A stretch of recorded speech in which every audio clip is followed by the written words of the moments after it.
नमस्कार दोस्तों, सीसी के इस लाइव एडिसेट लेक्चर में एक बार फिर से आपका स्वागत है। मित्रों, जैसा कि आप सब जानते हैं कि फंडामेंटल्स ऑफ कंप्यूटर साइंसेज, इस पर हम विशेष चर्चा कर रहे हैं। ये हमारी सीरीज़ है जिसके अंतर्गत हम आजकल डेटाबेस मैनेजमेंट सिस्टम्स पर बात कर रहे हैं। डेटाबेस मैनेजमेंट सिस्टम्स पर हमने काफ़ी लेक्चर्स आप सभी के लिए आयोजित किए हैं और आज भी हम डेटाबेस मैनेजमेंट सिस्टम पर ही बात करने वाले हैं। कल के लेक्चर में हमने जानने की कोशिश करी कि विभिन्न प्रकार के डेटाबेस मैनेजमेंट सिस्टम्स कौन कौन से होते हैं, साथ ही साथ इनके फीचर्स क्या होते हैं। आज हम विशेष रूप से बात करेंगे रूल्स क्या क्या हैं डेटाबेस मैनेजमेंट सिस्टम के, और साथ ही साथ वो कौन सी विभिन्न कीज़ हैं जिनका इस्तेमाल किया जाता है, जिनका प्रयोग किया जाता है डेटाबेस मैनेजमेंट को क्रिएट करने में। और मित्रों, इसके लिए एक बार फिर से हमारे साथ हमारे स्टूडियो में मौजूद हैं doctor US Pandey. Doctor Pandey associate professor हैं दिल्ली विश्वविद्यालय के स्कूल ऑफ ओपन लर्निंग के कंप्यूटर साइंसेज विभाग में। तो मित्रों, आइए आज फिर से हम डॉक्टर पांडे से जानकारी लेने की कोशिश करते हैं डेटाबेस मैनेजमेंट सिस्टम्स के बारे में। तो डॉक्टर पांडे, एक बार फिर से आपका स्वागत है सीसी के इस लाइव एडिसेट लेक्चर में। और उम्मीद करती हूँ जिस तरीके से आप हमारे तमाम स्टूडेंट्स को अवगत कराते हैं सारी टेक्निकल टर्म से, आज के इस लेक्चर के माध्यम से भी आप हमारे स्टूडेंट्स तक पहुँचेंगे और हमारे स्टूडेंट्स, उम्मीद करती हूँ, ज़रूर अपना फीडबैक हमें देंगे। और उस फीडबैक करने के लिए ईमेल आईडी वो मैं आपको ज़रूर बताऊँगी इस लेक्चर के अंत में। तो डॉक्टर पांडे, एक बार फिर से आपका स्वागत। ये लेक्चर मैं आपको थमाती हूँ, अब आप आगे बढ़ाएं इसे। जैसा कि हम लोगों ने पिछले लेक्चर्स में डिस्कस किया था, विभिन्न प्रकार के डेटाबेसेस मॉडल कौन कौन से हैं, कौन कौन से डेटाबेस किस तरीके से इस्तेमाल होते हैं, उसी चर्चा को आगे बढ़ाते हुए हम आपको आंतरिक सुरक्षा के बारे में कुछ बताते हैं। DBMS जो डेटाबेस मैनेजमेंट सिस्टम में यूजर से सुलझने के लिए जो उनकी एक्टिविटीज़ हैं उनको कंट्रोल करने के लिए सिक्योरिटी फीचर्स होते हैं।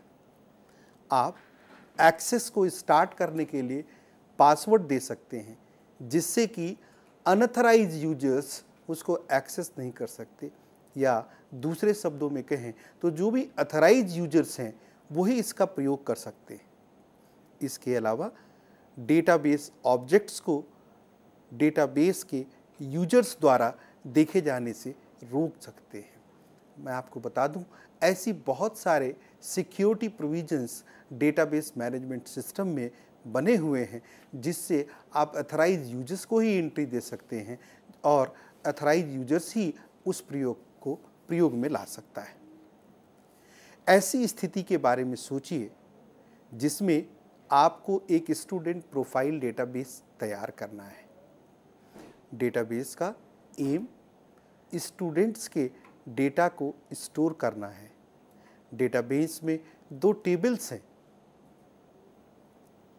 अब आपको हम कुछ महत्वपूर्ण कीज़ के बारे में भी बताते हैं। सबसे महत्वपूर्ण की प्राइमरी की और फॉरेन की है। डेटाबेस में डेटा को स्टोर करने के पहले उसकी रिडंडेंसी को चेक किया जाना चाहिए।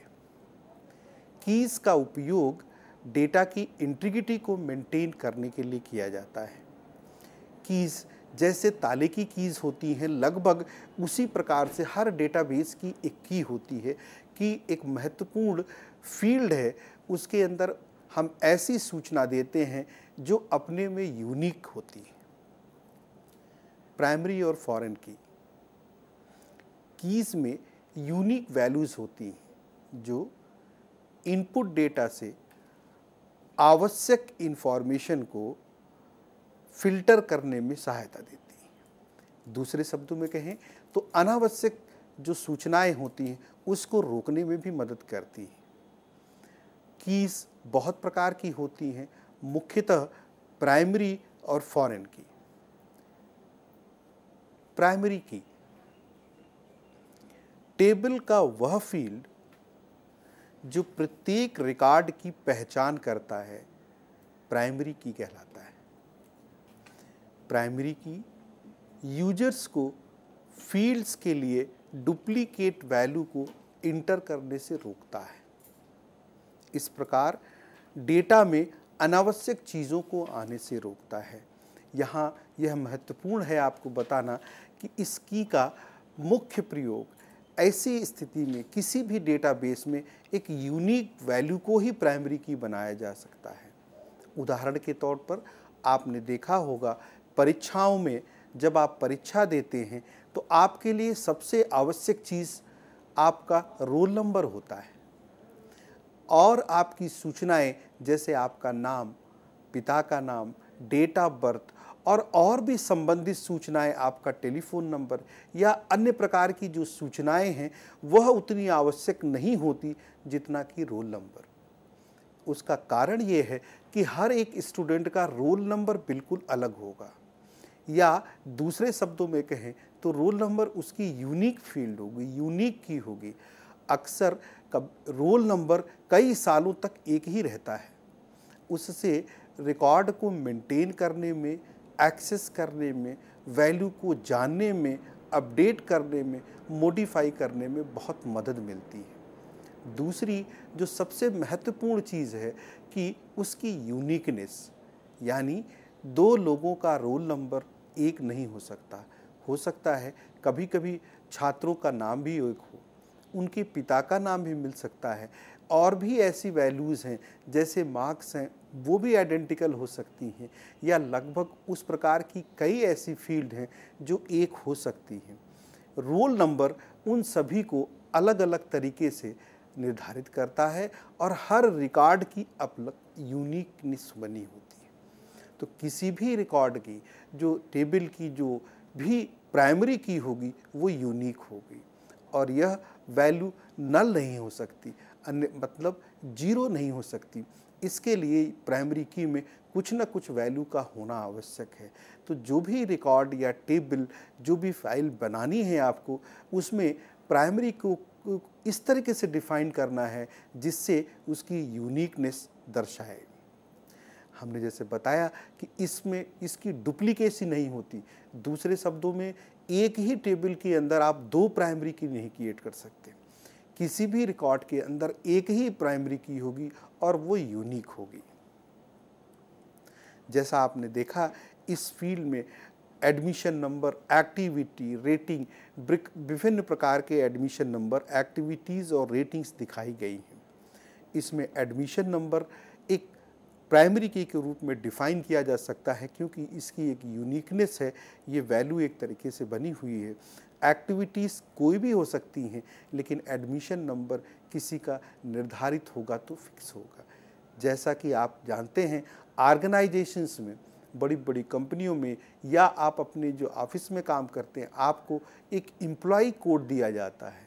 अक्सर वह एम्प्लॉय कोड यूनिकनेस के रूप में इस्तेमाल किया जाता है। उस एम्प्लॉय कोड के जरिए आपकी सारी सूचनाओं को प्राप्त किया जा सकता है। दूसरे शब्दों में आपके जितने भी रिकॉर्ड्स हैं वह उस एम्प्लॉय कोड से रिलेटेड रहेंगे, चाहे वो छुट्टी से संबंधित हो, चाहे वो आपकी किसी प्रमोशनल एक्टिविटी से रिलेटेड हो, चाहे वो ऑर्गेनाइजेशन में किसी और एक्टिविटी से संबंधित हो। विभिन्न प्रकार के डेटाबेसेस को भी जानने के लिए एक खास की जिसको प्राइमरी की कहते हैं उसकी सहायता से उस यूनिकनेस फीचर्स को जानते हुए हम प्राइमरी की बनाकर उन सभी डेटाबेसेस को एक्सेस कर सकते हैं। फॉरेन की दूसरी एक बहुत महत्वपूर्ण की है जिसको हम फॉरेन की के नाम से जानते हैं। जब एक टेबल का प्राइमरी की दूसरे टेबल में फील्ड की तरह होती है तो उस फील्ड को दूसरे टेबल में फॉरेन की कहते हैं।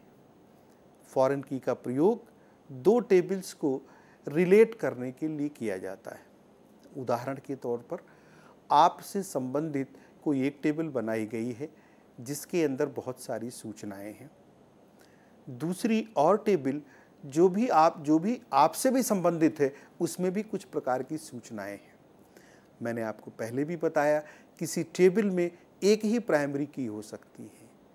तो अगर आपको दोनों टेबल रिलेट करनी है, दोनों रिकॉर्ड्स को रिलेट करना है क्योंकि आपसे संबंधित सूचनाएं हैं, तो उसको करने के लिए एक टेबल की जो प्राइमरी की है और जो दूसरे टेबल में उस तरीके की क्रिएट की तो वो फॉरेन की कहलाएगी। और इन दो टेबल को रिलेट करने के लिए फॉरेन की और प्राइमरी की कहलाएंगी ये चीज़ें। तो इन चीज़ों को रिलेट कर सकते हैं और फॉरेन की भी एक बहुत महत्वपूर्ण अंग डेटाबेस को क्रिएट करने में।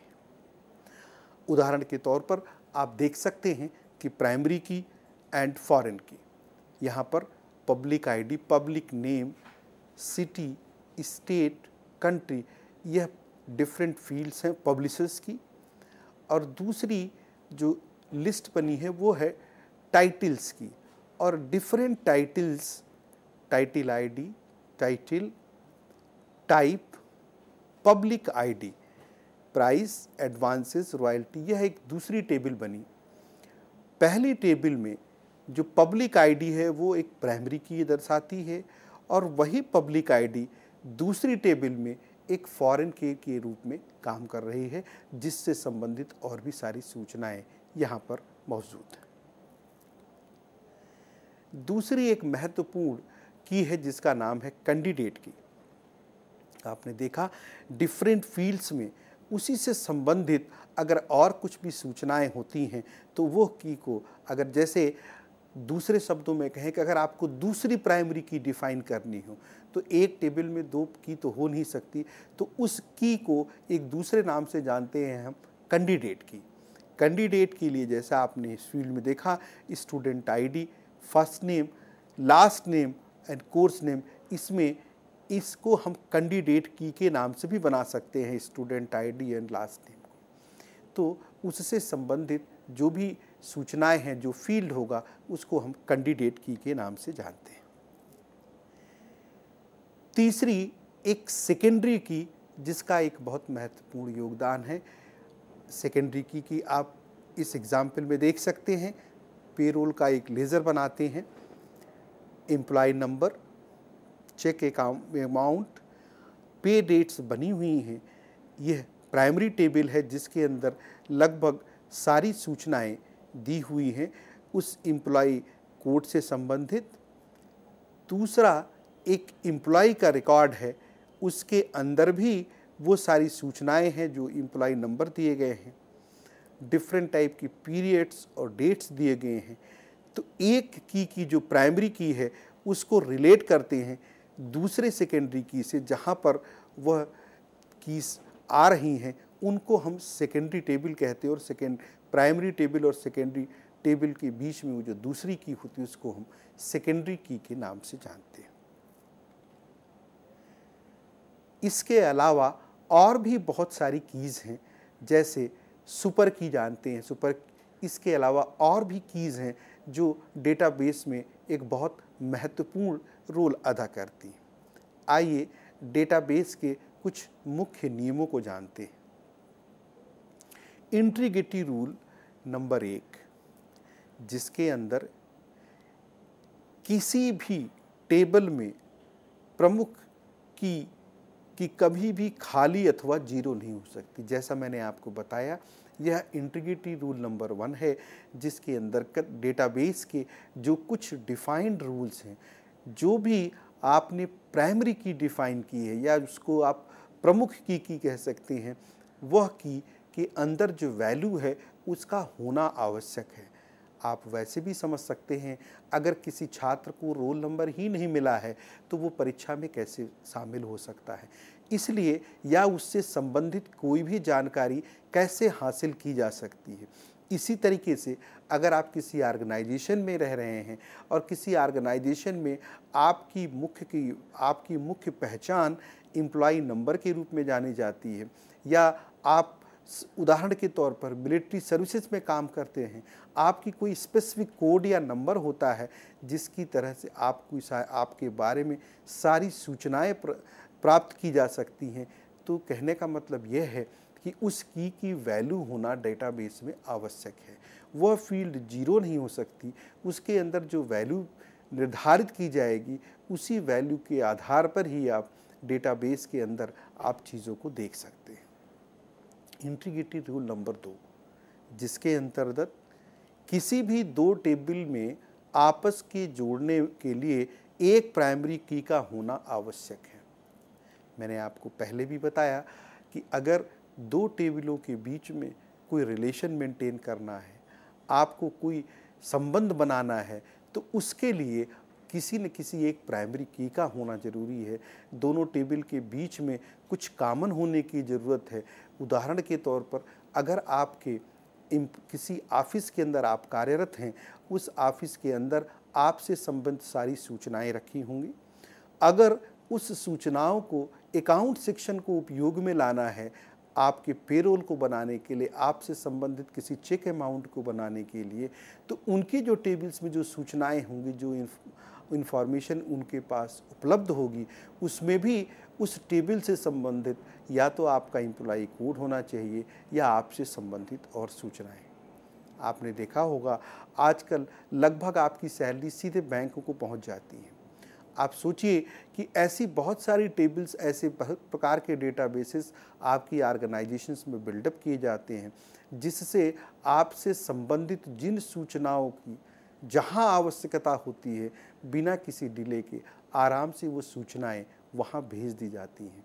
चाहे वो इनकम टैक्स विभाग को सूचना देनी हो, चाहे वो प्रोविडेंट फंड को सूचना देनी हो, चाहे वो किसी और ऐसे विभाग को सूचना देनी हो जो एम्प्लॉई के वेलफेयर से रिलेटेड हो, या एम्प्लॉई के और एक्टिविटीज से संबंधित हो, या आपकी इंटरनल प्रमोशनल स्कीम के लिए हो, या किसी और चीज़ों के लिए। तो यह विभिन्न प्रकार के डेटाबेसेस में जो आपके सॉफ्टवेयर बनाए गए हैं, उन सब में जो स्ट्रक्चर बना है, उसमें एक की का कॉमन होना ज़रूरी है, जिससे आप उन डेटाबेसेस के बीच में, उन टेबल्स के बीच में अपना रिलेशन मेंटेन कर सकते हैं। डेटाबेस के मुख्य नियम। डेटा की प्राप्ति किसी भी टेबल में संयोग का रखा जाना डेटा समय पड़ने पर आसानी से प्राप्त हो जाए। जैसा कि मैंने बताया आपको, डेटा की प्राप्ति किसी टेबल में बहुत ही अच्छे तरीके से रखना पड़ता है, उसको संभाल कर रखना पड़ता है, इसलिए कि समय पड़ने पर आपको आसानी से वो डेटा ईजिली रिकवरी हो जाए। डेटा का अपडेट, एडिट करना भी संभव हो, ऐसा प्रावधान होना चाहिए। डेटाबेसेस को इस तरीके से मेंटेन करना है कि अगर उसमें कुछ मॉडिफिकेशंस करनी है, कुछ चेंजेस करनी है, तो उसको आसानी से कर जाते हैं। ये सभी नियम डेटाबेसेस को अच्छी तरीके से हैंडल करने के लिए, उनको मेंटेन करने के लिए आवश्यक हैं, क्योंकि अगर आप रूल्स को फॉलो करेंगे तो डेटाबेसेस अनस्ट्रक्चर्ड वे में नहीं, आपकी डेटा का सही तरीके से सेवन होगा और सही तरीके से उस इंफॉर्मेशन को सेव कर करके आप आगे बढ़ सकते हैं। डेटा को फील्ड, रिकॉर्ड तथा टेबल के रूप में एकत्रित किया जाना चाहिए। जैसा मैंने आपको बताया, इस रूल का जो सबसे बड़ा फ़ायदा है कि आपकी सारी सूचनाएं स्ट्रक्चर्ड वे में रहती हैं, या दूसरे शब्दों में कहें तो बहुत व्यवस्थित तरीके से रहती हैं। इसलिए डेटा को सेपरेट वे में फील्ड, रिकॉर्ड तथा टेबल के रूप में एकत्रित किया जाना चाहिए। डेटा को किसी भी प्रकार से देख पाने की सुविधा भी डेटाबेस में होनी चाहिए। इसी प्रकार कोड ने, EF कॉड साहब ने हमें 12 रूल्स दिए हैं, जिनकी मदद से हम डेटाबेस बना सकते हैं। इन रूल्स को भी हम आपको बताते हैं। EF कॉड ने अपने 12 रूल्स बनाए हैं डेटाबेस को मेंटेन करने के लिए।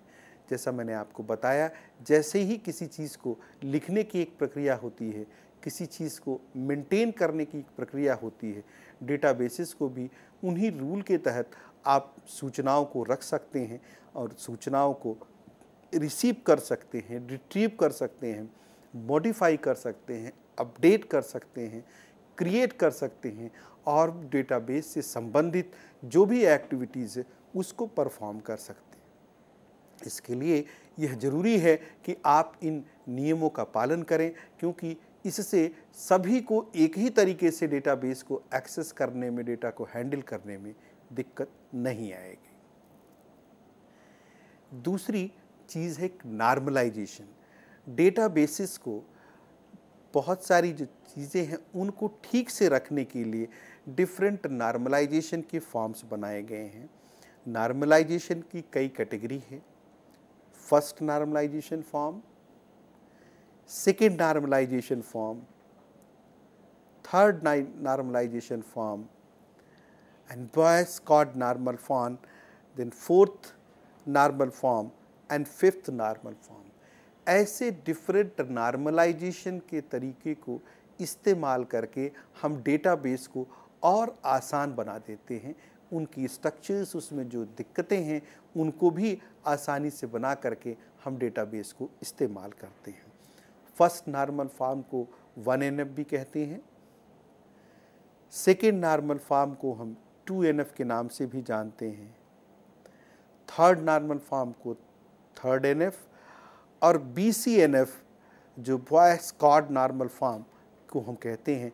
इसी तरीके से 4th NM और 5th NM भी नॉर्मलाइजेशन के अलग अलग तरीके से डेटाबेसेस को मेंटेन किया जा सकता है। फर्स्ट नॉर्मलाइजेशन फॉर्म को जैसा आप यहाँ देख सकते हैं, डिफरेंट तरीके से आप अपने डेटाबेसेस को क्रिएट करके, अगर जैसे ये customer and customer name, CCT and customer phones, इसको विभिन्न प्रकार के नॉर्मलाइज करके इनको दूसरे तरीके से भी प्रेजेंट किया जा सकता है, जिससे और आसानी से कस्टमर का फ़ोन के लिए अलग डिफरेंट चीज़ों को फील्ड्स में कन्वर्ट कर सकते हैं। तो ये फर्स्ट नॉर्मलाइजेशन के बाद आपकी चीज़ें और भी आसान हो सकती हैं। इसी तरीके से सेकेंड और थर्ड नॉर्मलाइजेशन के फॉर्म में भी ये चीज़ें इस्तेमाल, जैसे आप देख सकते हैं अननॉर्मलाइज्ड डेटा। आपने ये देखा, फर्स्ट में ID, फॉर्म और content and all different values जो दूसरे तरीके से दी गई हैं, आप सेकेंड नॉर्मलाइजेशन के फॉर्म के बाद उसी डेटाबेस को आप और भी आसानी से इस्तेमाल कर सकते हैं, जो स्ट्रक्चर्ड वे में काफ़ी हो जाता है। थर्ड नॉर्मलाइजेशन फॉर्म में वो चीज़ों को और आसानी से आप देख सकते हैं कि पूरे डेटाबेस को आपने नॉर्मलाइज करके अलग अलग दूसरे टेबल्स में डिस्ट्रीब्यूट करके चीज़ों को बहुत आसान बनाया, और इससे डेटाबेस को यूज़ करने में उसकी जो एथेंटिसिटी है, उसकी जो और चीज़ें इस्तेमाल करने में नॉर्मलाइजेशन के बाद बहुत ही आसान हो जाती हैं। इसी तरीके से BSNF नॉर्मलाइजेशन फॉर्म को यूज़ करने में आपको बहुत सारे फ़ायदे होते हैं। जैसा देख सकते हैं यहाँ पे सप्लायर ID और सप्लायर नेम को आप different determinants and product ID और क्वांटिटी, इसको आप डिफरेंट तरीके से प्रेजेंट कर सकते हैं। आप अपनी चीज़ों को और अच्छी तरीके से दर्शा सकते हैं, इस्तेमाल कर सकते हैं। डेटाबेस को आसानी से हैंडल किया जा सकता है।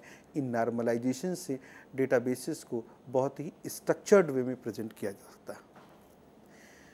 फिफ्थ नॉर्मल फॉर्म भी आप देख सकते हैं। आप जिस जिस तरीके से नॉर्मलाइजेशन की स्टेप वाइज चीज़ों को आगे जाते जाएंगे, relation that has to joint dependency, इसका बहुत ही फ़ायदा होता है, और इन चीज़ों को नॉर्मलाइज करके इस्तेमाल करने में आपको बहुत ही आसानी होती है। अब आपको हम कॉड के डिफरेंट रूल्स बताते हैं, जिनके तहत यह डेटाबेस सिस्टम पूरा कंट्रोल होता है। मैंने अभी आप तक को डिफरेंट टाइप के डेटाबेसेस मॉडल, डिफरेंट टाइप के डेटाबेसेस तथा आपको बहुत सारी कीज़ के बारे में बताया। इन कीज़ की सहायता से आप अपने टेबल को क्रिएट कर सकते हैं, रिकॉर्ड को मेंटेन कर सकते हैं, फाइल को बना सकते हैं, और उसके बाद जैसा हमने आपको बताया, उन कीज़ की सहायता से आप क्वेरीज़ को बना सकते हैं। डिफरेंट लैंग्वेजेस के बारे में हमने आपको बताया, data definition language, data manipulation language, structured query language, queries के बारे में बताया आपको हमने, विज़र्ड के बारे में बताया, और फॉर्म्स के बारे में बताया, लेबल्स कैसे क्रिएट करते हैं ये भी हमने आपको बताया, रिपोर्ट्स कैसे बना सकते हैं जो डेटाबेस का एक बहुत महत्वपूर्ण अंग है, और जिसके आधार पर आप अपने डिफरेंट डिसीजंस को लेते हैं। डेटाबेस की सहायता से विभिन्न प्रकार की रिपोर्ट्स को कैसे बना सकते हैं, बहुत ही आसानी से डेटाबेस जैसा कोई सहायता से कर सकते हैं। जैसे मैंने आपको एक्सेस डेटाबेस के बारे में बताया, ऐसी बहुत सारे डेटाबेसेस, हजारों डेटाबेसेस सॉफ्टवेयर आपको मार्केट में अवेलेबल हैं।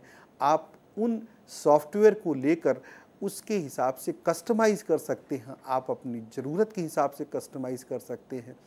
कस्टमाइज़ का मतलब उदाहरण के तौर पर अगर आपने माइक्रोसॉफ्ट का एक्सेस सॉफ्टवेयर या ऑरेकल कंपनी या किसी भी ऐसी बड़े सॉफ्टवेयर इंडस्ट्री से सॉफ्टवेयर को ख़रीदा है, अपनी ऑर्गेनाइजेशन में आपने उस सॉफ्टवेयर को स्टोर किया, उसको इस्तेमाल करने के लिए आप चाहें तो स्पेसिफिक वे में अपने ऑर्गेनाइजेशन का नाम, आप चाहते हैं कि जितनी भी रिपोर्ट्स पब्लिश हों उस रिपोर्ट्स में सबसे ऊपर आपके ऑर्गेनाइजेशन का नाम हो, आपके ऑर्गेनाइजेशन का एड्रेस हो, आपके ऑर्गेनाइजेशंस की डिटेल्स हों, सारी फ़ोन नंबर से सारी और संबंधित जानकारियां हों, तो रिपोर्ट प्रिंट होने के बाद ऐसा लगेगा कि जैसे वह रिपोर्ट आपके ऑर्गेनाइजेशन द्वारा ही बनाई गई है। वस्तुतः वह रिपोर्ट आपके ऑर्गेनाइजेशन में बनाई गई है, लेकिन आप टूल बाहर का इस्तेमाल कर रहे हैं। तो ऐसे सॉफ्टवेयर्स की सहायता से ये भी हो सकता है कि वह डेटाबेस सॉफ्टवेयर आपने बाहर से ख़रीदा है, आपने उसको अपने कस्टमाइज करके अपने तरीके से इस्तेमाल कर रहे हैं। यह भी हो सकता है कि अगर आपकी ऑर्गेनाइजेशन बहुत सिक्योर मोड में काम करती है तो आप खुद का भी डेटाबेस डेवलप करवा सकते हैं। उसके लिए आपको सॉफ्टवेयर इंजीनियर्स की सहायता लेनी पड़ेगी जो आपके डेटाबेस सॉफ्टवेयर को बनाने में आपकी मदद करेंगे और जो आपकी स्पेसिफिक नीड्स है, जो आपकी ज़रूरत की चीज़ें हैं, उस तरीके से उस सॉफ्टवेयर को वो बनाएंगे और आप उसको इस्तेमाल कर सकते हैं। इसी तरीके से रिपोर्ट्स को बनाने में आप अलग अलग तरीके की टेक्निक भी इस्तेमाल कर सकते हैं। यह सॉफ्टवेयर्स बहुत ही यूज़र फ्रेंडली हैं। दूसरे शब्दों में कहूँ तो आपको अगर कंप्यूटर की बहुत सारी चीज़ों की जानकारी नहीं भी है और आपके ऑफिस में डेटाबेसेस अवेलेबल हैं, तो सूचनाओं को आपको निकालना आसानी से हो सकता है। उन सूचनाओं के आधार पर आप रिपोर्ट्स बना सकते हैं। डिफरेंट टाइप की क्वेरीज़ को भी, बहुत ज़्यादा जानकारी कंप्यूटर के बारे में न रहते हुए भी, या सूचनाओं को कैसे लेना है, उदाहरण के तौर पर अगर आप किसी विद्यालय में काम करते हैं, किसी बड़ी ऑर्गेनाइजेशन में काम करते हैं और आपको सिर्फ एम्प्लॉइज़ की लिस्ट चाहिए, तो एक सिंपल सी लाइन या कमांड या आपके सॉफ्टवेयर में ऑलरेडी यह इनबिल्ट होगा, लिस्ट ऑफ एम्प्लॉइज़, या ऐसे लोग कितने मैनेजर्स इस इंडस्ट्री में काम करते हैं, आपने कमांड दिया और आपके सामने सारी लिस्ट आ गई। दूसरे शब्दों में आप यह जानना चाहते हैं कितने ऐसे एम्प्लॉई हैं जो ग्रेजुएट हैं, कितने ऐसे एम्प्लॉई हैं जो पोस्ट ग्रेजुएट हैं, या ऐसी बहुत सारी सूचनाएं, कितने ऐसे एम्प्लॉई हैं जो इनकम टैक्स लाख रुपए से ज़्यादा देते हैं, कितने ऐसे एम्प्लॉई हैं जिनके डेट जो एज जो है 50 ईयर से अबव है। ऐसी किसी भी सूचनाओं की जानकारी के लिए आपको छोटी सी एक कमांड देनी है और आपको बिना किसी हेजिटेशन के 1 सेकंड के अंदर ये सारी सूचनाएं मिल जाएंगी। हम आपको सिर्फ ये बताना चाहते हैं कि डेटाबेस के बहुत सारे उपयोग, जैसा मैंने आपको बताया कि डिफरेंट डेटाबेस सॉफ्टवेयर्स की हेल्प से डिफरेंट मॉडल्स जो आपकी ऑर्गेनाइजेशन की नीड के हिसाब से, आपकी ज़रूरत के हिसाब से जो इन सूचनाओं को फुलफ़िल करते हैं। उदाहरण के तौर पर हमने आपको network model, distributed model, relational database model, object oriented model और भी अलग अलग तरीके के सॉफ्टवेयर्स के बारे में बताया। यह आपकी ऑर्गेनाइजेशन की ज़रूरत पर डिपेंड करता है कि आपको किस तरीके की मॉडल की रिक्वायरमेंट है, किस तरीके से सॉफ्टवेयर का आपका स्ट्रक्चर होगा, क्योंकि आपकी उस स्ट्रक्चर का आधार होगा कि आपकी ज़रूरत क्या है।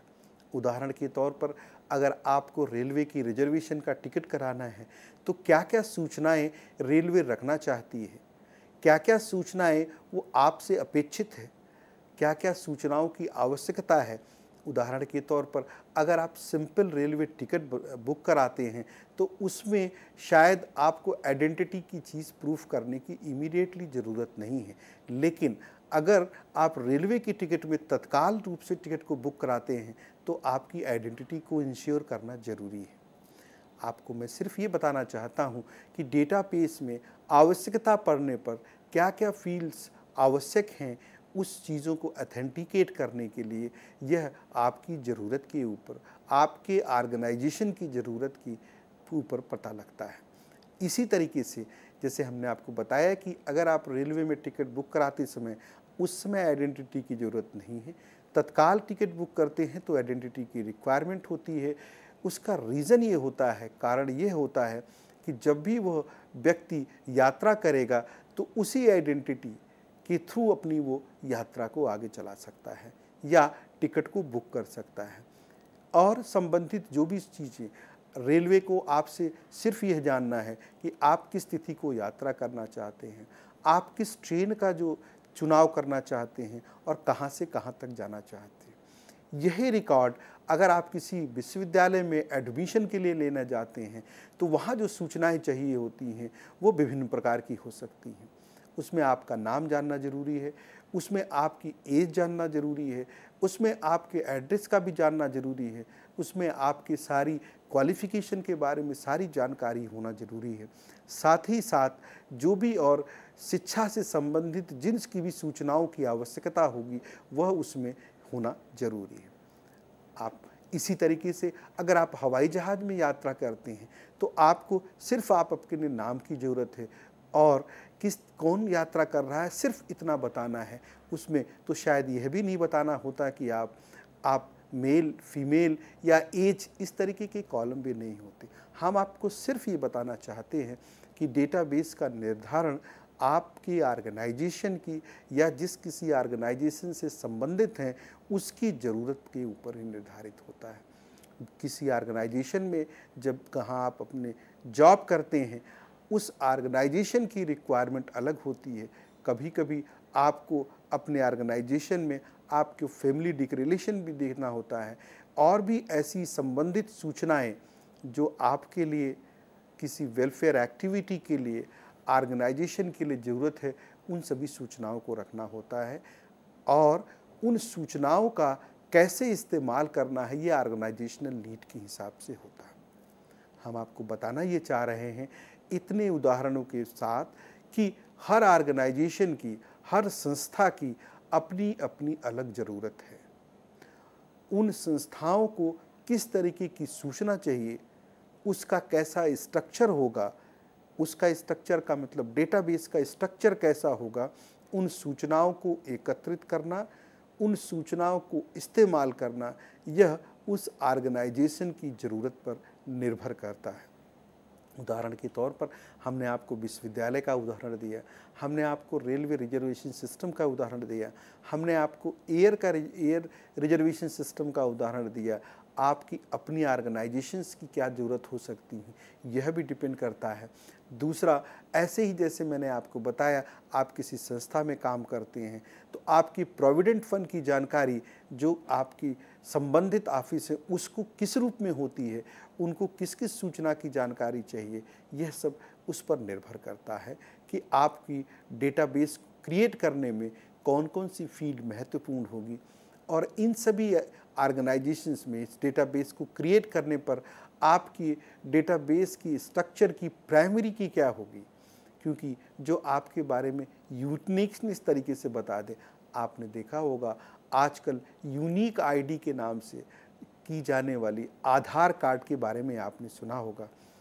आधार कार्ड इस देश में सभी नागरिक के लिए एक बहुत महत्वपूर्ण चीज़ बनती जा रही है, क्योंकि भारत सरकार यह चाह रही है कि आप उस यूनिक आईडी के थ्रू ही सब कुछ ऑपरेट करें। वह यूनिक आईडी आपकी सारी चीज़ों को दर्शाएगी। डे बाय डे आपने देखा कि उसी यूनिक आईडी को आपके वोट से जो आपके वोट का अपना डेटाबेस था उससे भी लिंक कर दिया गया है। उसका जो एक महत्वपूर्ण फ़ायदा है कि आपकी यूनिकनेस, आपकी जो यूनिक आईडी के ऊपर जो नंबर होगा उस नंबर को देखते ही आपके सारी चीज़ें, चाहे वो आपके बैंक का अकाउंट हो, चाहे वो आपके घर में एलपीजी का कनेक्शन हो, चाहे वो किसी और तरीके की जिस सब्सिडी आप गवर्नमेंट से लेना चाहते हैं या कुछ ऐसी सूचनाएं देना चाहते हैं, चाहे वो आपको इनकम टैक्स से संबंधित हो, चाहे वो आपके किसी खेत और खेतौनी ऐसी चीज़ें से भी संबंधित हो, लोनिंग से संबंधित हो, या आपको वोट देने के अधिकार से संबंधित चीज़ें होंगी, इन सभी को एक ही यूनिक आईडी के थ्रू लिंकअप किया जा रहा है। उसका एक बहुत फ़ायदा भारत सरकार को आपके बारे में सारी सूचनाएं जानने के लिए होगा। इतना ही नहीं, उस यूनिक आईडी का फ़ायदा आप बैंकों में जाके भी ले सकते हैं। उस यूनिक आईडी से शायद आपको बैंक अकाउंट्स में अपने किसी और ट्रांजैक्शंस के लिए भी बहुत फ़ायदे मिलेंगे। गवर्नमेंट ये भी इंश्योर करना चाहती है कि अगर किसी को कोई पेमेंट जा रही है तो यूनिक आईडी से लिंक करके, बैंक अकाउंट को लिंक करके यह इंश्योर करना चाहती है कि जो भी पेमेंट्स की जा रही हैं वो एक ऑथेंटिकेटेड पर्सन्स को हैं या अनऑथराइज्ड पर्सन को पेमेंट नहीं हो रही है। हम आपको इसके बारे में सिर्फ ये बताना चाहते हैं कि इस डेटाबेस का स्ट्रक्चर जो बना है यूनिक आईडी के क्रिएट करते समय, अगर आपने देखा होगा तो आपके बारे में कुछ सूचनाएं वो पूछते हैं, आपके बारे में आपका कुछ बायोमेट्रिक इन्फॉर्मेशन भी आपके बारे में लेते हैं। वह इसलिए क्योंकि दो लोगों को एक सेम आधार कार्ड नहीं दिया जा सकता और इसीलिए उसको यूनिक आईडी कार्ड के नाम से भी जानते हैं। जो कार्ड आप सभी के लिए एक यूनिक होगा। दो लोगों में एक आधार कार्ड नहीं इस्तेमाल किया जा सकता है, चाहे वो कोई बच्चा है, चाहे वो कोई बुज़ुर्ग है, चाहे वो कोई दूसरा जवान आदमी या किसी भी प्रोफेशन में काम करने वाला आदमी हो। उन सबको अलग अलग आधार कार्ड के नंबर दिए गए हैं और वह उनकी आइडेंटिटी को प्रूव करता है, उसकी यूनिकनेस को प्रूव करता है। इसी तरीके से डिफरेंट डेटाबेसेस स्ट्रक्चर में डिफरेंट फील्ड्स की सूचनाएं दी जा सकती हैं। जैसा मैंने आपको बताया, इसकी स्ट्रक्चर को अगर आप चाहें तो आप उसको चेंज भी कर सकते हैं, अपडेट भी कर सकते हैं, मॉडिफाई भी करना चाहते हैं। हम आपको बताना ये चाहते हैं, हो सकता है आज की डेट में आपके पास यूनिक आईडी में कुछ सूचनाएं हैं, लेकिन जैसा कि आपको मैंने बताया कि डिफरेंट टाइप की फील्ड्स को लिंक कर सकते हैं। उदाहरण के तौर पर इसी यूनिक आईडी से आपके बैंक अकाउंट को अपडेट किया, या डेटाबेस के शब्दों में कहें एक फील्ड हमने बैंक अकाउंट के नाम से ऐड कर दिया, तो आपकी जो डेटाबेस क्रिएटेड है उसमें एक और बैंक अकाउंट के नाम से फील्ड ऐड हो गया। दूसरा, अगर आपका वोटर आई कार्ड है उसको भी आधार के थ्रू लिंक किया जाता है, जैसा कि किया जा रहा है, आप उसको भी लिंक करेंगे तो एक और फील्ड आपकी ऐड हो गई। तीसरी, ऐसी और भी चीज़ें हो सकती हैं जो डे बाय डे या आपके आने वाले दिनों में उसी चीज़ को आपके उसी स्ट्रक्चर में ऐड किया जाएगा। तो ऐड करने का मतलब यह है कि स्ट्रक्चर की फील्ड्स को रीडिज़ाइन किया गया, इस स्ट्रक्चर जो उसका डेटाबेस का है उसको रीस्ट्रक्चर किया गया। लेकिन हमने आपको बताया है कि डेटाबेस में अगर कोई मॉडिफिकेशंस करते हैं, अपडेशन करते हैं, तो पुराना डेटा लॉस नहीं होता या पुराने स्ट्रक्चर का डेटा ऑटोमेटिकली अपेंड हो जाता है नए स्ट्रक्चर में। तो वो सारी सूचनाएं उसी तरीके से व्यवस्थित रूप से पड़ी रहती हैं। ये हमने आपको कुछ बताया कि कैसे डेटाबेसेस को क्रिएट करते हैं और डेटाबेस की ज़रूरत हर संस्था की अपनी अलग अलग होती है, हर संस्था की अपनी फील्ड रिक्वायरमेंट अलग अलग होती है और उसी ज़रूरत के हिसाब से वह संस्था कौन सा डेटा मॉडल इस्तेमाल करना है, किस तरीके की की को प्राइमरी की या यूनिक की बनाना है, कौन सी चीज़ें को किस तरीके से रिपोर्ट्स क्रिएट करने हैं, कितने प्रकार की रिपोर्ट्स को क्रिएट करना है, यह संस्था की ज़रूरत पर और संस्था से संबंधित जो दूसरी संस्थाएं हैं उनकी ज़रूरत के ऊपर निर्भर करता है। उदाहरण के तौर पर आपके सैलरी के डिपार्टमेंट में आपको सैलरी की डिटेल सारी मिलती हैं, लेकिन वही सैलरी डिपार्टमेंट जब प्रोविडेंट फंड को सारी सूचनाएं भेजता है तो वहाँ पर ज़रूरत सिर्फ आपके कोड की और कितना अमाउंट आपके अकाउंट से डिडक्ट हो रहा है उसकी ज़रूरत है। उसी तरीके से अगर इनकम टैक्स विभाग को यह सूचना देनी है कि कितना पैसा डिपॉजिट किया जाना है इनकम टैक्स के नाम पर, तो आपका जो पैन कार्ड का नंबर होगा और उसमें कितने पैसे जमा किए जा रहे हैं संस्था की तरफ से, वह नंबर पैन नंबर या टैन नंबर या जो संबंधित सूचनाएं होंगी, सिर्फ उसी की आवश्यकता आपकी इनकम टैक्स डिपार्टमेंट को होगी। लेकिन वही रिपोर्ट अगर आप ऑर्गेनाइजेशनल लेवल पर चाहिए तो हो सकता है कि इसमें विभिन्न प्रकार के फील्ड्स हों और बहुत सारी सूचनाओं का संग्रह आपको चाहिए। या दूसरे शब्दों में, अगर आपको अपना टीडी पूरा इनकम टैक्स की डिटेल्स को कैलकुलेट करना है तो उसलिए आपको सारी सूचनाएं चाहिए। हम आपको सिर्फ ये बताना चाहते हैं कि संस्था टू संस्था ये वैरी करता है कि किसको किस सूचना की जानकारी चाहिए, तो उसी के हिसाब से संस्थाएं अपने रिपोर्ट्स को तैयार कर सकती हैं और उसको प्रेषित कर सकती हैं आवश्यकता पड़ने पर। अभी हमने आपको बताया अलग अलग तरीके से डेटाबेसेस की ज़रूरतें क्या हैं, रिपोर्ट्स का क्या महत्व है, और उसी रिपोर्ट्स में मैंने आपको डिफरेंट तरीके बताए कि क्वेरीज़ कैसे कर सकते हैं, क्वेरीज की डिफरेंट क्वेरी लैंग्वेजेस की हेल्प आप ले सकते हैं। ऐसे डेटाबेस सॉफ्टवेयर्स का साइज़ बहुत बड़ा होता है।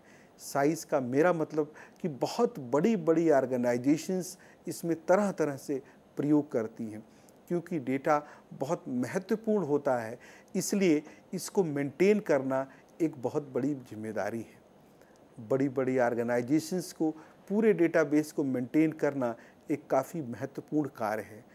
आप उदाहरण के तौर पर सोच सकते हैं रेलवे का रिजर्वेशन सिस्टम, या जिस किसी आधार कार्ड की सारी सूचनाओं को सेव करना, उसको एक्सट्रैक्ट करना और उसको अपने तरीके से ऑथेंटिकेटेड लोगों को इस्तेमाल करने देना। किसी भी सिस्टम में कई लाखों रिकॉर्ड्स होते हैं, अगर लाखों को हम करोड़ों में कहें तो ये रिकॉर्ड्स होते हैं। साथ ही साथ इनको टाइमली मेंटेन करना, इनके बारे में ये निर्धारित करना कि ये डेटा ये सभी सुरक्षित हैं। हमने आपको बताया कि ईएफ कॉट साहब ने कुछ रूल्स बनाए हैं कि इन डेटाबेसेस को कैसे इस्तेमाल करना है, इन डेटाबेसेस को कैसे सुरक्षित रखना है, किस तरीके से आपका डेटाबेसेस का स्ट्रक्चर हो जो आपके इस मानक पर जो डेटाबेस उतरेगा उन्हीं डेटाबेसेस को आप इस्तेमाल कीजिए और यह इंश्योर कीजिए कि वह डेटाबेस आपके सारी कार्य को करने में सफल होगा। सफल का मतलब सुरक्षित तरीके से आपके डेटाबेसेस का स्टोरेज होगा, आपके जो सूचनाएं हैं उनको स्ट्रिक्टली जो भी अथराइज्ड लोग हैं उन्हीं को इस्तेमाल करने दिया जाएगा, आपकी जो अलग ज़रूरत की चीज़ें हैं उसको सही तरीके से आप तक पहुंचना, कोई अनअथराइज आदमी उसको एक्सेस नहीं कर सकता, या उस डेटाबेस में ऐसे लूपहोल्स ना हो कि उसमें सिक्योरिटी के प्रोविजंस कम हो। इन सभी चीज़ों को ध्यान में रखते हुए ईएफ कोड ने ये 12 नियम बताए हैं। कोड के द्वारा निर्धारित जो 12 नियम दिए गए हैं, जिनका प्रयोग किसी भी डेटाबेस के लिए बहुत ही आवश्यक है। इन नियमों को माननीय श्री डीएफ कोड ने 1970 के दशक में सुझाया था। आइए हम आपको बताते हैं ये नियम कौन कौन से हैं। कोड के 12 नियम, यह रिलेशनल डेटाबेस के डिफरेंट रूल्स हैं, Edgar Frank Ted Codd rules. सूचना प्रस्तुतिकरण, इंफॉर्मेशन रिप्रेजेंटेशन और निश्चित प्रयोग कर पाना।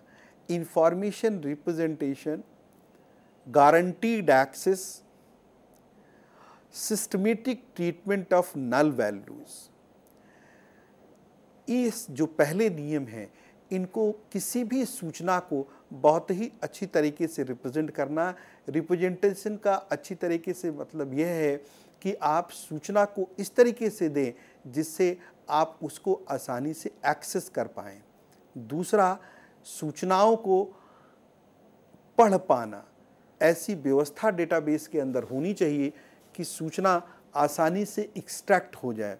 ऐसा नहीं कि आप सूचना को दें और सूचना पढ़ नहीं जा सकती।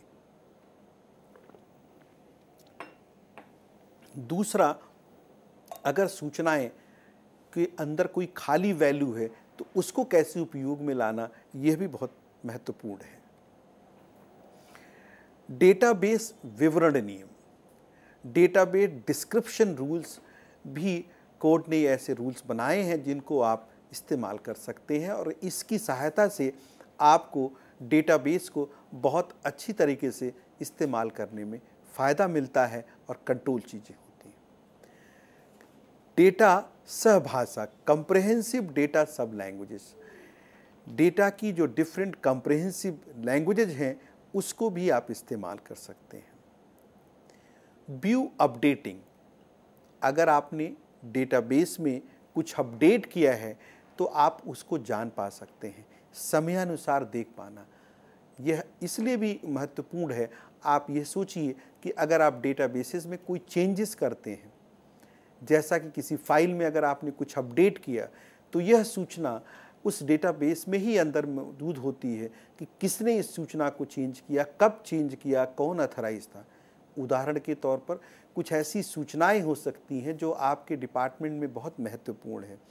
किसी स्टेज पर किसी आपके ऑफिसर ने उसमें कुछ चीज़ों को चेंज करने की प्रवृत्ति डाली, तो उस ऑफिसर का नाम और किस डेट में क्या क्या चीज़ें ऐड की गई, या आपकी किसी और सिस्टम में कुछ अपडेशन हुआ तो उसको किसने किया। उदाहरण के तौर पर बैंक में भी अगर आप जाते हैं ट्रांजैक्शन के लिए, तो बैंक में ट्रांजैक्शन के साथ साथ बहुत सारी चीज़ें जो आप देख नहीं सकते, उन ट्रांजैक्शन के दौरान यह भी मेंटेन होता है किस ऑफिसर ने उस ट्रांजैक्शंस को किया, किस टाइम पर किया, उनका नाम क्या है, वो सारी सूचनाएं भी उस डेटाबेस के अंदर रहती हैं। या दूसरे शब्दों में कहें, आवश्यकता पड़ने पर यह आप देख सकते हैं कि उसमें किस तरीके की अपडेशन, आपके जो डेटाबेसेस में कोई भी चेंजेस अगर किया गया है तो किस व्यक्ति ने किया या कैसे हुआ और कब हुआ। यह सुविधा आपके डेटाबेस में अवेलेबल होनी चाहिए, यह जानने के लिए कि डेटाबेस आपका सुरक्षित है और डेटाबेस में यह सुविधा मौजूद है कि आप इन सब चीज़ों को देख सकते हैं। तीसरी जो चीज़ है, हाई लेवल अपडेट, अपडेशन के लिए एक बहुत बड़ा फ़ायदा मौजूद होना चाहिए। फिजिकल डेटा इंडिपेंडेंस होनी चाहिए, जो डेटा आपका है वो किसी पर बेस्ड नहीं होना चाहिए। लॉजिकल डेटा भी इंडिपेंडेंस की सुविधा मौजूद होनी चाहिए। जैसा मैंने आपको बताया कि डिस्ट्रीब्यूशंस रूल का होना आवश्यक है, नॉन सुपरविजन की भी ज़रूरत है। इंटीग्रिटी रूल्स के बारे में मैंने आपको पहले भी बताया कि आप डिफरेंट इंटीग्रिटी रूल्स का पालन करना बहुत आवश्यक है। इसके साथ ही हम आपको इस कोड रूल्स के बारे में और भी बहुत चीज़ों के बारे में हमने आपको बताया और उम्मीद करता हूं कि डेटाबेसेस के बारे में यह जानकारी आपको काफ़ी महत्वपूर्ण लगी होगी। जी डॉक्टर पांडे, बहुत बहुत धन्यवाद आपका, आपने अपना कीमती समय हमें दिया और साथ ही साथ जानकारी दी। पर एक बार अगर हम दोबारा अपने स्टूडेंट्स के लिए रिवाइज करना चाहेंगे तो क्या हम दोबारा से उन रूल्स को दोबारा से जान सकते हैं जो जिन्हें आपने बताया? बिल्कुल, हमने आपको बहुत सारे कॉड के 12 रूल्स को बताए, जिन रूल्स की सहायता से, जैसे मैंने आपको बताया, कि आप अपने डेटाबेसेस को बहुत आसानी से मेंटेन कर सकते हैं। या दूसरे शब्दों में हम कहें कि कॉड ने ये रूल्स बना रखे हैं कि जो भी डेटाबेस आप चुनेंगे अपनी ऑर्गेनाइजेशन के लिए, संस्था के लिए, आप ये ध्यान में रखें कि वो डेटाबेसेस इन सभी रूल्स को फॉलो करते हैं। क्योंकि डेटाबेस का सॉफ्टवेयर अगर आपने कोई बनाया है तो उसका एक मानक होना चाहिए। ऐसा भी हो सकता है कुछ डेटाबेस आपने अपने इन हाउस डेवलप कराए हैं, वो डेटाबेसेस आपको कुछ सुविधाएं दे रहे हैं, लेकिन कोड के हिसाब से, EF कोड साहब ने जो रूल्स बताए इनके हिसाब से ये सारी चीज़ें आपकी सारी सॉफ्टवेयर की सुरक्षा के लिए, जो आपका डेटा है वो सुरक्षित रहे, आपका डेटा कोई अनऑथराइज लोग ना इस्तेमाल कर पाएँ, डेटा बहुत व्यवस्थित तरीके से सेव हुआ है और डेटा का बहुत व्यवस्थित तरीके से इस्तेमाल हो रहा है, इन सभी चीज़ों को आप निर्धारित तरीके से कर पाएँ, यह कोड साहब ने इस डिफरेंट रूल्स में बताए हैं। और इन रूल की सहायता से चाहे डेटाबेस को यूज़ करने वाला हो, डेटाबेस को बनाने वाला हो, और या डेटाबेस सॉफ्टवेयर खुद इन रूल्स के मानक को अगर सही तरीके से पाते हैं तो डेटाबेस को हैंडल करने में बहुत ही आसानी होती है और एक मानक मिलता है। मानक का मतलब ये हुआ कि अगर हम एक डेटाबेस बनाते हैं और दूसरा भी कोई इसी तरीके का डेटाबेस बनाता है तो अगर ज़रूरत पड़ी तो उसमें रिलेशन भी मेंटेन किए जा सकते हैं, एक्सपोर्ट इंपोर्ट किया जा सकता है, डेटा को ट्रांसफ़र किया जाता है, तो ऐसी सुविधाएं भी बनी रहनी चाहिए। बिल्कुल, कहीं ना कहीं हम कह सकते हैं कि ये एक प्राइवेसी जिसे बोलते हैं कंसर्न्स भी। बिल्कुल, आपने बिल्कुल सही कहा। प्राइवेसी चीज़ों को कोर्ट ने बहुत अच्छी तरीके से इन रूल्स के अंदर इस प्रावधान को बनाया है कि अगर आप चाहें तो आपका डेटाबेस, जैसे मैंने एक ही शब्द में कहा, बहुत सुरक्षित तरीके से रह सकता है, व्यवस्थित तरीके से रह सकता है, इसके इस्तेमाल में भी आसानी आ सकती है। यह चीज़ें सुनिश्चित करता है यह रूल के तहत कि अगर आपका डेटाबेस इन सभी रूल्स को फॉलो करता है, इसके मानक पर सही खरा उतरता है, तो वह डेटाबेस आपके लिए बहुत सुरक्षित होगा। तो डॉक्टर पांडे भी जानना चाहेंगे, क्या इसके लिए भी डेटाबेस मैनेजमेंट सिस्टम, जब हम बात कर रहे हैं, हमने अगर अपना को डेटाबेस बनाया तो उसके लिए क्या हम कोई पासवर्ड रखते हैं? अगर हम चाहें, जैसा मैंने आपको बताया कि यह इसी में निर्धारित है ऑलरेडी कि अगर आपके पास डेटाबेसेस हैं और आप चाहते हैं कि इसको सिर्फ आप ही इस्तेमाल करें, तो ऐसी सुविधा इसके अंदर होती है कि आप इसमें अपना लॉगिन पासवर्ड डाल सकते हैं, उससे उस डेटाबेस को आप ही इस्तेमाल कर सकते हैं। इसमें कुछ ऐसे फील्ड्स को रिस्ट्रिक्ट कर सकते हैं जो आपके अलावा कोई और नहीं चेंज कर सकता है। जैसे मैंने आपको बहुत सारे उदाहरण अभी दिए हैं इस लेक्चर के दौरान, रेलवे का रिजर्वेशन सिस्टम हो, एयर का रिजर्वेशन सिस्टम हो, विश्वविद्यालय में एडमिशन का मामला है, चाहे किसी रिजल्ट का प्रोसेस का हो, ऐसे बहुत सारे बड़े से बड़े डेटाबेसेस बने हुए हैं। या यूनिक आईडी जिसका हमने आपको अभी जिक्र किया, आधार कार्ड का, बहुत सारी ऐसी सूचनाएं हैं, इनको चेंज कर पाना बहुत आसान नहीं है किसी अनऑथराइज्ड यूजर्स के लिए कि इसके अंदर जो सूचनाओं का जो चेंज कर पाए या किसी तरीके से गलत तरीके से इसका इस्तेमाल हो, तो अथराइज यूजर्स ही इसको एक्सेस कर सकते हैं।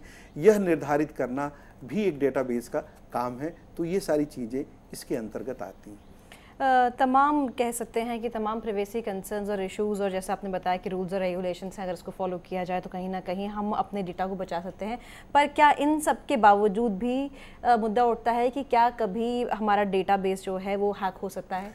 आपने बहुत महत्वपूर्ण प्रश्न पूछा, और मैं आपको बता दूं कि कोई भी सिस्टम फुल प्रूफ हम नहीं कह सकते। ये बिल्कुल निश्चित है कि हम ये गारंटी के साथ कहते हैं कि कोई भी सूचनाएं इधर उधर नहीं हो सकती, लेकिन ऐसा देखा गया है कि कभी कभी कितनी भी चीज़ें सिक्योर हों, ऐसी किसी न किसी तरीके से कुछ न कुछ ऐसे लैप्सेस हो जाते हैं कि डेटा कभी न कभी कुछ हो जाता है। हैकिंग के बारे में भी आपने कुछ सूचनाएं पढ़ी होंगी कि आपके इवन बैंक के बहुत महत्वपूर्ण सूचनाएं, आपके अकाउंट से पैसे तक भी ट्रांजैक्ट हो जाते हैं, जो कि हमारे सिस्टम के हिसाब से बिल्कुल इम्पॉसिबल है।